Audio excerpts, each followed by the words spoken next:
ไม่เตือนหลังยานพลังงานเหลือ 10%พลังงานเหลือ 10%เนี่ยแม่นบ่ไหนอ่ะคนยิ้มมาสวยมาเจอสาวสวยผู้งามโคตรมาใจเอาแม่เดือนงามใสแนมงามได้กูยืนสู้รางสง่างามเจ้าหัวยิ่งงามเจ้าหัวยิ่งงามบัดซอยแดงเลือเป็นคนนิยมมาอุดหนุนซอยแม่คุณวันนี้ว่า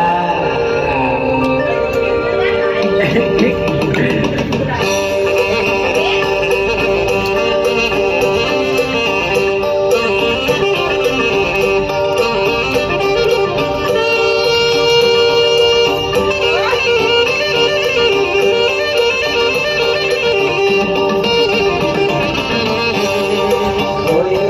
นอนนั่งหัวใจร้อนเดี๋ยวหอมนั่งโอ้ยแก้มสวยสาวสวยของข้างโอ้ย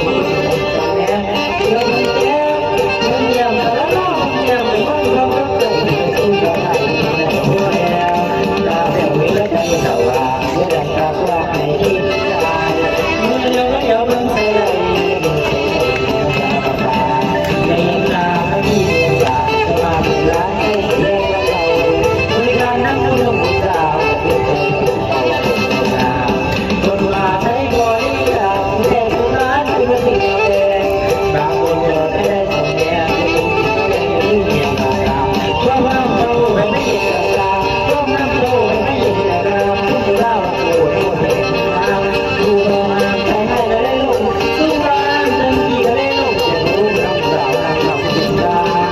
จะมาจากผมหัวเราทุกคนเอาก็ยิ้มมาโดนได้มองแก้มน้อยได้ยิ้มยิ้มลำลำ